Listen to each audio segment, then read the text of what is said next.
Actor Surya அவர்கள் கார்த்திக் சுப்ராஜ் இவரோட டைரக்ஷனில் அவரோட 44வது படத்தோட ஷூட்டிங் இருந்துகிட்டு இருக்காரு. ஸோ இந்த படத்தை பற்றி ஒரு சில அப்டேட்ஸ் நமக்கு கிடைச்சிருக்கு. அது என்ன அப்படிங்கிறத வாங்க வீடியோக்குள்ள பார்க்கலாம். ஃபர்ஸ்ட் கிடைச்சிருக்க அப்டேட் என்ன அப்படிங்கிறத இந்த படத்தோட ஃபர்ஸ்ட் ஷெட்யூல் அப்படிங்கிறது அந்த மாதிரி ஸ்டார்ட் பண்ணாங்க. இப்போ அந்த ஷெட்யூல்ங்கிறது முடிய போது ஜூலை ஃபர்ஸ்ட் வீக்கோட இந்த படத்தோட இந்த ஒரு ஷெட்யூல்ங்கிறது முடியுதான். இதை முடிச்சதுக்கப்புறம் அடுத்த ஷெட்யூலை ஊட்டியில் தான் பிளான் பண்ணியிருக்காங்க.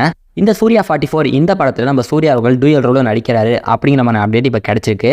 அது மட்டும் இல்லாமல் நடிகர் உரியடி விஜயகுமார் இந்த படத்தில் ஒரு முக்கியமான ரோலை நடிக்கிறாரு அப்படிங்கிற மாதிரி தகவல் இப்போ வந்திருக்கு. ஏற்கனவே இந்த படத்தில் ஹீரோயினா ஆக்டர்ஸ் பூஜா ஹெட்டே தான் நடிக்கிறாங்க அப்படிங்கிற மாதிரி தகவல் இப்போ வந்துருந்துச்சு. இப்போ இந்த படத்தில் 2 சூர்யாவுகள் இருக்கிறதுனால இன்னொரு ஆக்டர்ஸும் உள்ள வரதுக்கான வாய்ப்பு இருக்குது அப்படிங்கிற மாதிரி தகவல் வந்திருக்கு. ஆனால் அந்த ஆக்டர்ஸ் யார் அப்படிங்கிற தகவல் இப்போ வரைக்கும் எதுவும் வெளியே வரல.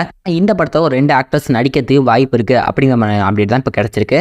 இந்த ஒரு படத்தை 2024 பொங்கலுக்கு ரிலீஸ் பண்ணுறதுக்கு வாய்ப்பு இருக்குது. அப்படி இல்லைனா அடுத்த சம்மர் தான் ரிலீஸ் பண்ணுவாங்க அப்படிங்கிற மாதிரி அப்டேட்டும் இப்போ கிடைச்சிருக்கு. எப்படி பார்த்தாலும் இந்த படத்தை ஒரு நார்மலான டேஸில் இல்லாமல் ஒரு ஃபெஸ்டிவல் டேஸ்லையோ இல்லை ஒரு ஹாலிடேஸ்லையோ பிளான் பண்ணி இந்த படத்தை ரிலீஸ் பண்ணணும் அப்படின்னு ஒரு பிளானில் இருக்காரா. ஸோ கார்த்திக் சுப்ராஜ் அண்ட் சூர்யாவோட காம்போ எப்படி வரப்போகுது அப்படிங்கிற உங்களோட ஒப்பீனியன் மறக்காம கீழே கமெண்ட் பாக்ஸில் போட்டு விட்டுருங்க. இந்த வீடியோ பிடிச்சிருந்தா மட்டும் ஒரு லைக் பண்ணுங்கள். இது மாதிரி சினிமா அப்டேட்ஸை பார்க்க நம்ம டிகோட் சினிமா சேனலை சப்ஸ்கிரைப் பண்ணிக்கோங்க.